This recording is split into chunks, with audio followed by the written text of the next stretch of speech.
दोस्तों, आज की वीडियो में हम बात करने वाले हैं विभिक्षण का निष्कासन। तो चलिए वीडियो शुरू करते हैं। विभिक्षण का निष्कासन। दूसरे दिन महान मेघों की गर्जना के समान घरघराहट पैदा करने वाले मणियों ने से अलंकृत 4 घोड़ों से युक्त स्वर्ण रथ पर आरूढ़ हो अपने सभा भवन की ओर चला। भांति भांति के अस्त्र शस्त्रों से सुसज्जित राक्षस सैनिक उसके आगे पीछे उसकी जय जयकार करते हुए चले। मार्ग में लोग शंखों और नगाड़ों के तुमुल नाद से संपूर्ण वातावरण में गुंजायमान कर रहे थे। सड़कों पर सहस्त्रों नागरिक खड़े होकर उसका अभिवादन कर रहे थे, जिससे उसका मस्तक गर्व से उन्नत हो रहा था। इस समय वह अपनी वैभव की तुलना देवराज इंद्र से कर रहा था। सभा भवन में पहुंचकर वह अपने मणिमय स्वर्ण सिंहासन पर जाकर बैठ गया। उसके सिंहासनासीन होने पर अन्य दरबारियों एवं मंत्रियों ने भी अपने अपने आसन ग्रहण किए। शत्रु विजयी रावण ने उस संपूर्ण सभा की ओर दृष्टिपात करके कहा, सभासदों, मैं दंडकारण्य से राम की प्रिय रानी जनक दुलारी सीता को हर लाया हूँ, किंतु वह मेरी शैया पर आरूढ़ होना नहीं चाहती है। मेरी दृष्टि में तीनों लोकों के भीतर सीता के समान सुंदरी अन्य कोई स्त्री नहीं है। उसके देखने के बाद मेरा मन मेरे वश में नहीं रह गया। काम ने मुझे अधीन कर लिया है। कामातुर रावण का यह प्रलाप सुनकर कुंभकर्ण ने क्रोधित होकर कहा, महाराज, तुमने जो यह छल पूर्वक छिपकर पर स्त्रीहरण का कार्य किया है, यह तुम्हारे लिए बहुत अनुचित है।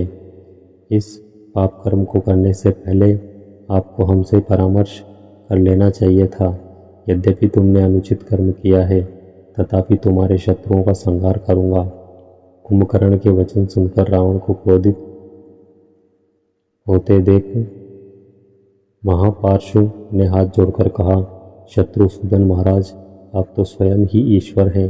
आप विदेह कुमारी सीता के साथ उसकी इच्छा की परवाह न कर रमण कीजिए।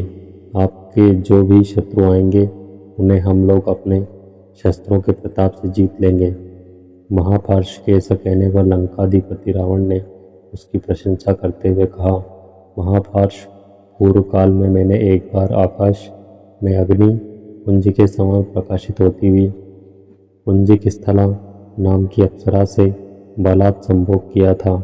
मेरे इस कृत्य से अप्रसन्न होकर मुझे श्राप दे दिया था कि आज के बाद यदि किसी दूसरी नारी के साथ बलपूर्वक समागम करेगा तो तेरे मस्तक के 100 टुकड़े हो जाएंगे। उस श्राप से भयभीत होने के कारण मैं विदेह कुमारी से बालात् समागम नहीं कर सकता। फिर अपने शूरवीर सेना नायकों एवं मंत्रियों को संबोधित करते हुए वह बोला, हे बुद्धिमान और वीर सभासदों, आज हम लोगों को अपने भावी पराक्रम पर विचार करना है। राम सुग्रीव की वानर सेना लेकर समुद्र के उस पार आ पहुंचा है। हमें उसके साथ किस नीति का अनुसरण करना है, इसके विषय में तुम लोग सोच विचार कर अपनी सम्मति दो, क्योंकि तुम सभी बुद्धिमान, नीति निपुण और अनुभवी हैं।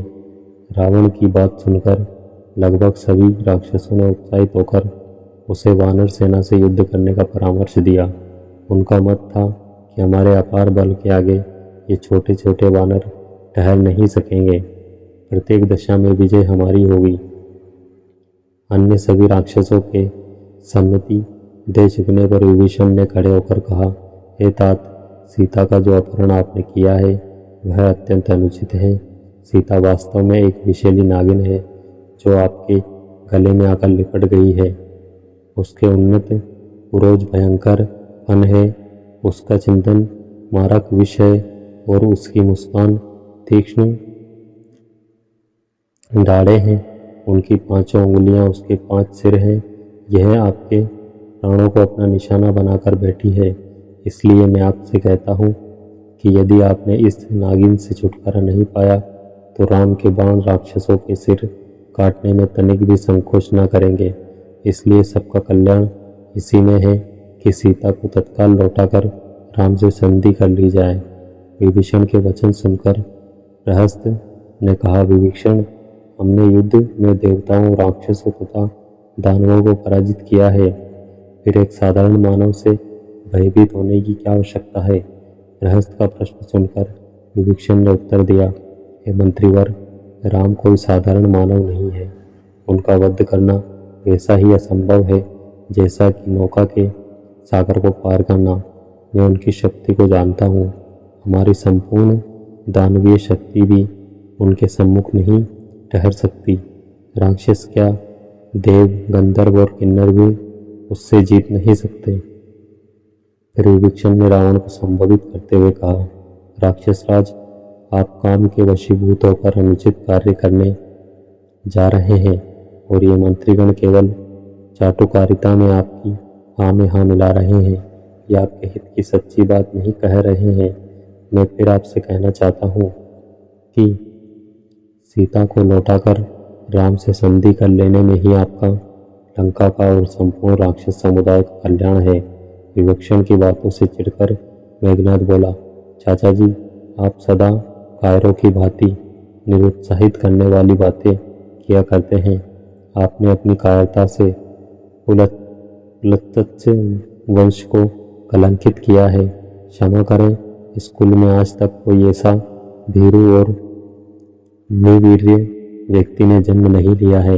मेघनाद के मुख से अपमानजनक शब्द सुनकर भी विभीषण ने अपने ऊपर संयम रखते हुए कहा, मेघनाद, तुम अभी बालक हो, तुम में सुदर्शिता का अभाव है, इसलिए तुम ऐसी बात कर रहे हो। मैं फिर कहता हूँ कि राघव से क्षमा मांगकर सीता को लौटाने में ही हमारा कल्याण है। विभीषण को बार बार सीता को लौटाने की बात करते देख रावण ने क्रुद्ध होकर कहा, बुद्धिमान लोगों ने ठीक ही कहा है कि चाहे शत्रु के साथ निवास करें, सर्प के साथ रहें, परंतु शत्रु का हित चाहने वाले मित्र के साथ कदापि न रहे। ऐसे लोग मित्र के वेश में घोर शत्रु होते हैं। विभीषण, तुम हमारे सबसे बड़े शत्रु हो, जो राम की सराहना करके हमारा मनोबल गिराने का प्रयत्न करते हो। मैं जानता हूँ कि तुम मुख से मेरे हित की बात करते हो, परंतु हृदय से मेरे ऐश्वर्य, वैभव तथा लोकप्रियता से ईर्ष्या करते हो। यदि तुम मेरे भाई न होते तो सबसे पहले मैं तुम्हारा वध करता। यदि वध न करता तो भी कम से कम तुम्हारी जीभ अवश्य खिंचवा लेता। मेरे सामने से दूर हो जाओ तथा देशद्रोही, और फिर अपना मुख मुझे कभी मत दिखाना। रावण से अपमानित होकर विभीषण उठ खड़ा हुआ और बोला, मैं समझ गया हूँ, तुम्हारे सिर पर काल मंडरा रहा है, इसलिए तुम मित्र और शत्रु में भेद नहीं कर सकते। मैं जाता हूँ, फिर तुम्हें मुख नहीं दिखाऊंगा। इतना कहकर विभीषण वहाँ से चल दिया। तो दोस्तों, ये वीडियो थी संपूर्ण रामायण के युद्ध कांड भाग 4 विभीषण का निष्कासन। तो ये वीडियो आपको कैसी लगी हमें कमेंट करके ज़रूर बताएं। वीडियो अच्छी लगी हो तो वीडियो को लाइक, शेयर और ऐसी और वीडियोज़ के लिए हमारे यूट्यूब चैनल को सब्सक्राइब करना ना भूलें। वीडियो में अंत तक बने रहने के लिए आप सबका धन्यवाद। जय श्री राम।